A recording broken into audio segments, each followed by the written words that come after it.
What you're about to see will change everything you thought you knew about extraterrestrial life. A military scientist has worked face-to-face with beings that defy all logic and reality.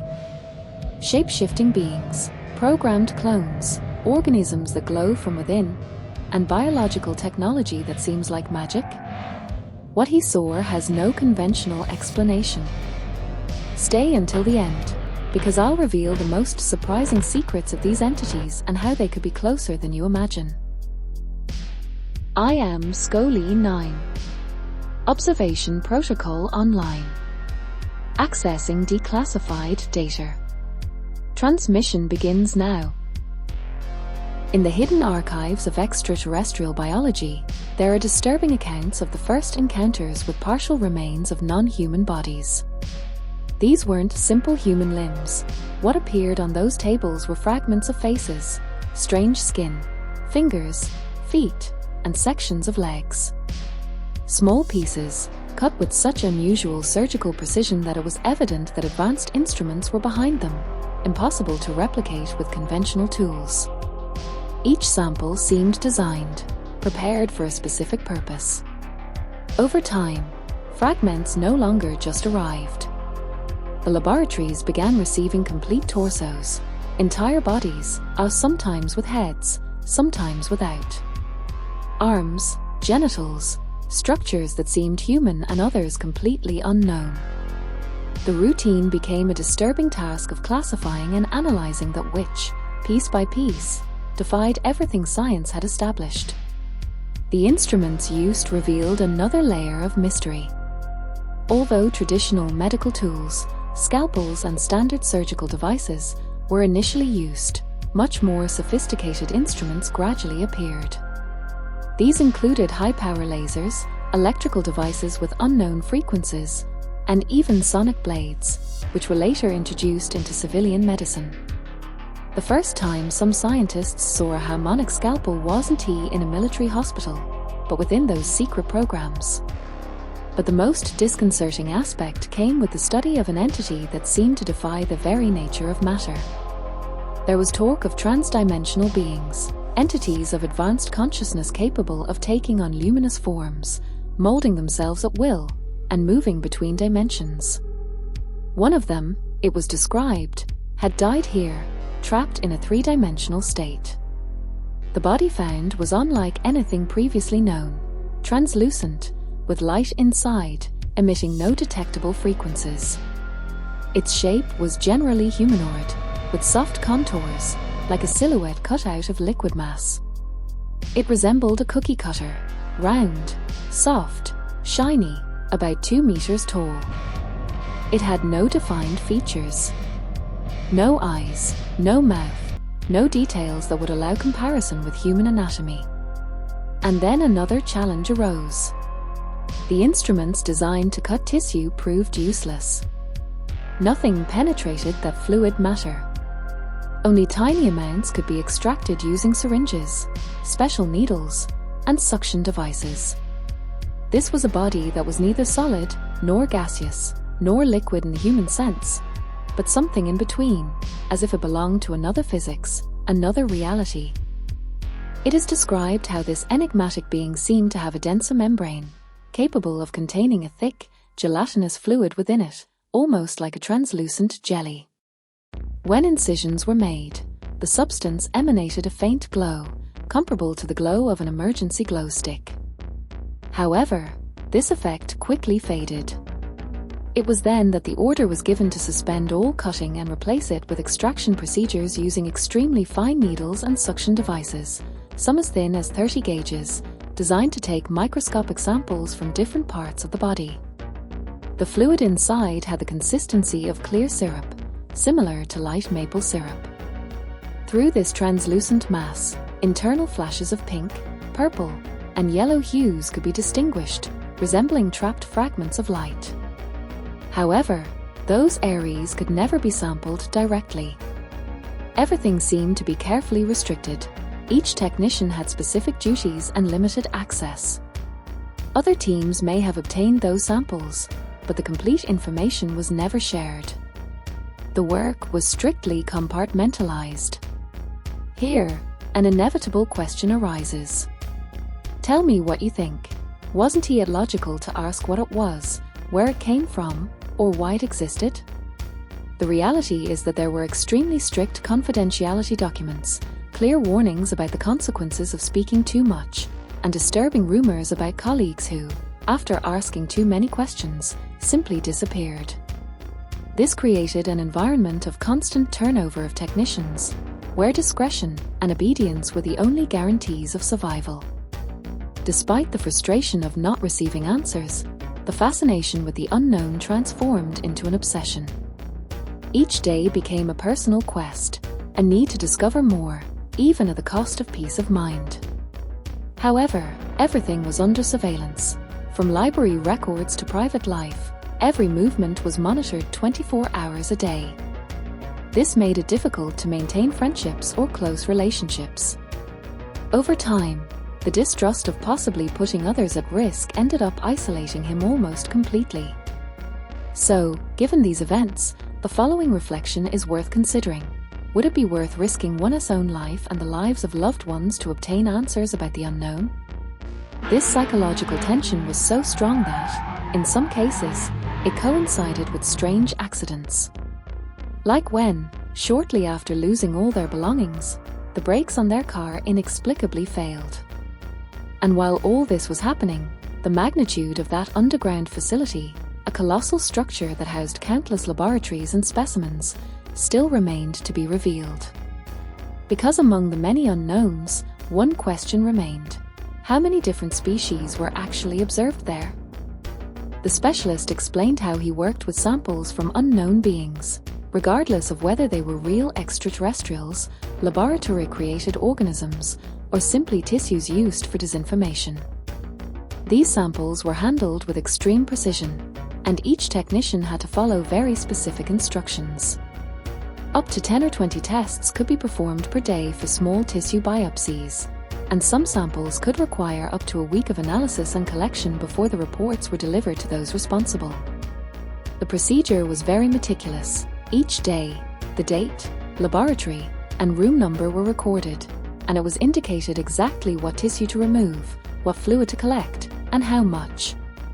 Everything had to be done within a strictly controlled time frame. Sometimes, the technicians didn't even know what the next sample would be until they finished the first. In some cases, they only had 60 minutes to work with each specimen before someone else used it. Access to surgical instruments was extensive. They could take almost any tool from the lab wall, and if something wasn't available, it would arrive within minutes through the internal system. This ranged from scalpel blades to more advanced equipment. High-tech tools were used, such as lasers and special frequency electrical devices, and even a sonic knife, which later came into civilian use but was exclusive to these specialized laboratories at the time. The specialist recalled famous autopsy footage from the late 1990s, much debated to this day. He mentioned how many of the bodies he had seen always had a film over their eyes, in various colors: black, green, violet, pink. This covering seemed to adapt perfectly to the shape of the eye, whether round, diamond-shaped, or trapezoidal. According to him, this type of eye film was key to the reverse engineering of night vision and infrared technologies that was later studied. What was intriguing about all this, he commented, was the precision and science behind each sample.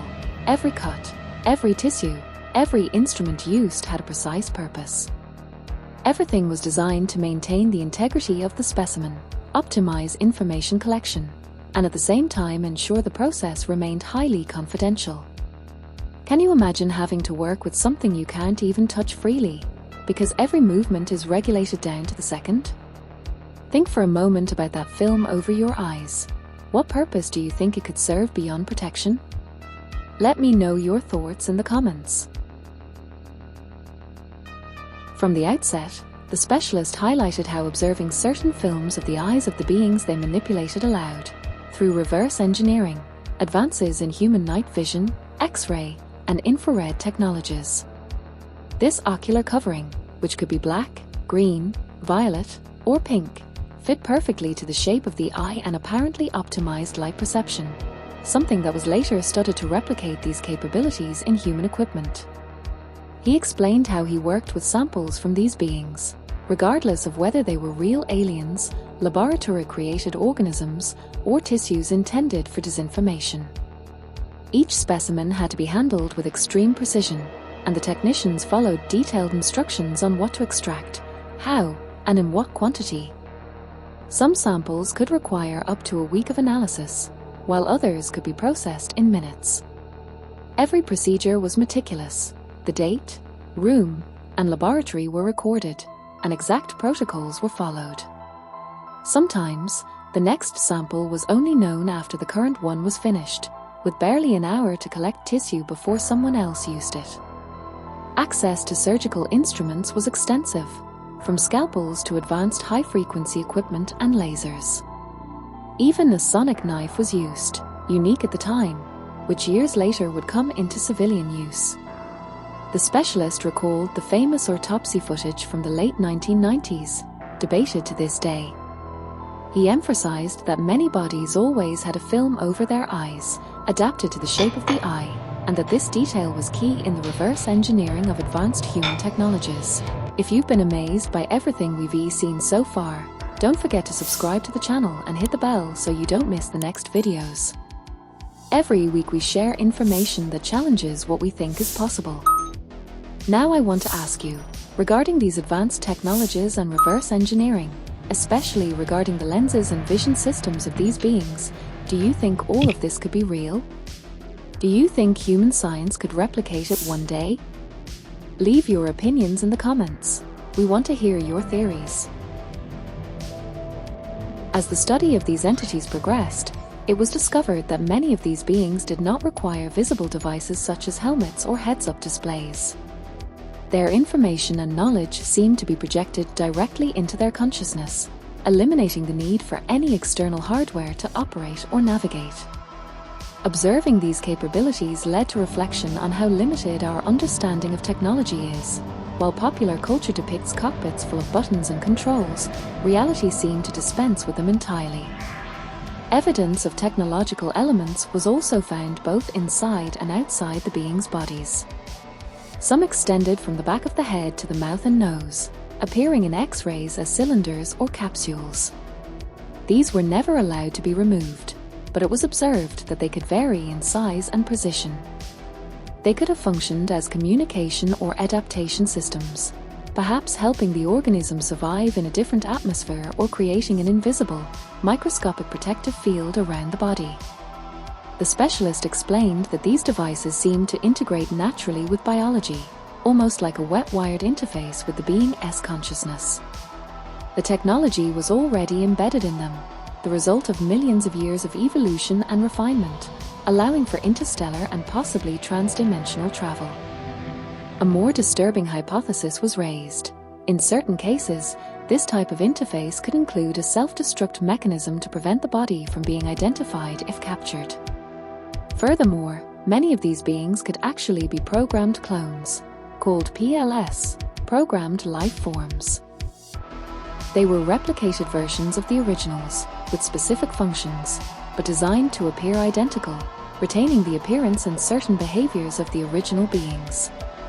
Think about this: a being that doesn't need glasses or screens, that receives information directly into its consciousness. How would that change our understanding of technology? And if some of these beings have built-in self-destruct systems, what would you think about the safety of experimenting with something so advanced? A specialist reported that some of these beings weren't entirely organic.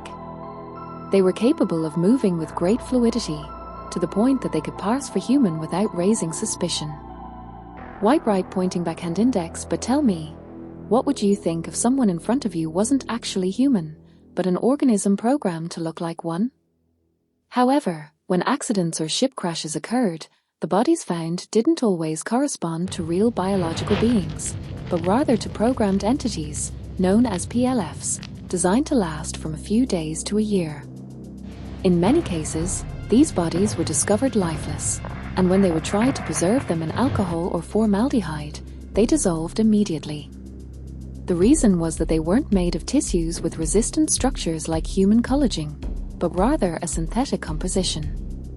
White right pointing backhand index, isn't it disturbing to think that there are life fades as soon as they leave the environment for which they were created? It was then that saline solutions, treated water, and certain types of plasma were used to keep them stable for longer. One of the most intriguing aspects of these entities was the apparent simplicity of their biology. As mentioned in past research, some had only an internal tube connecting the upper body to the lower body, with no trace of a real digestive system. White right pointing backhand index, and here another question arises. Can something that doesn't eat, doesn't breathe, and only transmits energy like a biological machine be considered life? This was fully consistent with what he himself had observed when working with clones and PLFs, organisms without a functioning digestive system, but capable of sustaining an electrical charge that kept their muscles active and, at the same time, transmitted information to their creators. He also stated that these beings were manufactured with a specific purpose for each mission, from simulating accidents to making discrete collections on Earth. The genetic material used to produce them wasn't obtained as it is on our planet, but rather was created through frequencies, vibrations, and sound, giving shape to synthetic or hybrid cells. Although these cells appear to function like living tissue, they lacked essential elements, such as mitochondria, which raise questions about the true source of their energy. White right pointing backhand index, and here I want to stop with you.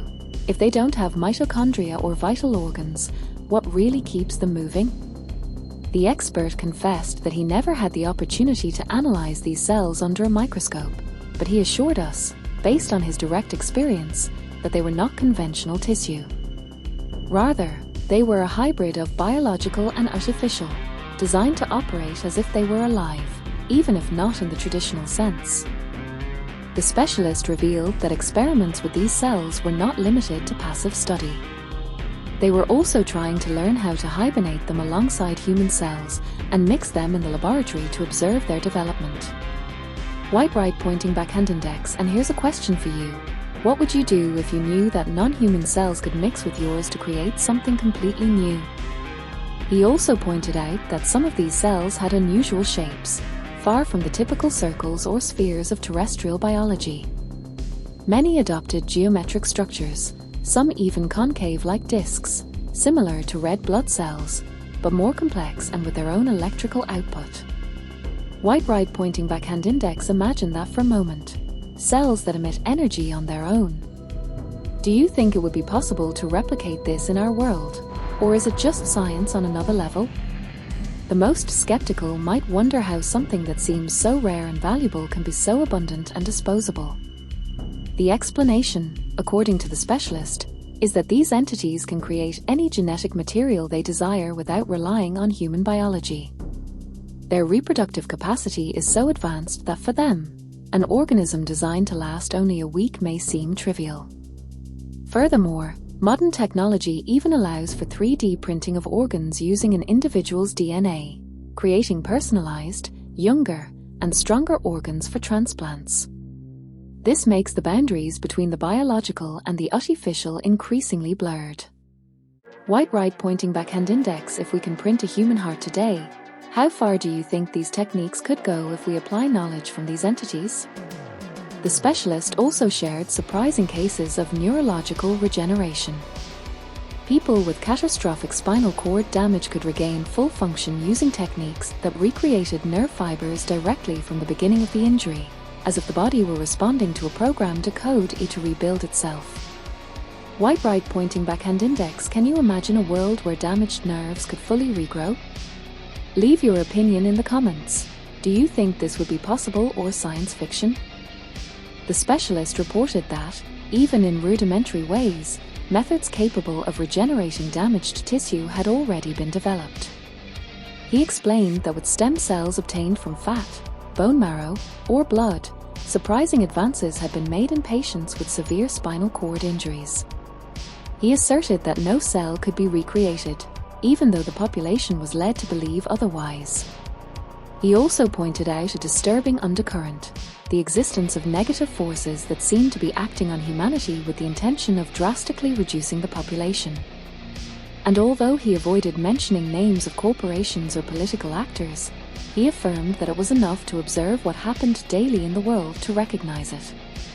Even small details, such as dependence on essential medications, could become silent mechanisms of control or mass elimination. Regarding technological capacity, the expert asserted that, from a small sample of DNA that was not completely degraded, it was possible to regenerate not only an organ or lost limb, but an entire body. He compared DNA to a hard drive that stores all of a person's experiences and consciousness, allowing the individual to return with their same identity. The process required large containers filled with a protein base and amino acids, the fundamental building blocks of life. Everything was controlled by computers capable of deciding when to add collagen, osteocytes, or other cell types to repair and form a functioning organism. Even when errors occurred in the process, the technology itself was designed to automatically correct them. He also reported that, on more than one occasion, he had seen entities that appeared to belong to large reptilian species. But he qualified his testimony by explaining that they could be artificially created beings, designed to appear lifelike and convey different impressions depending on their purpose, to inspire fear, respect, distrust, or even sympathy. These experiments, he said, were part of the same line of development as the so-called PLFs, life forms programmed with specific tasks and roles.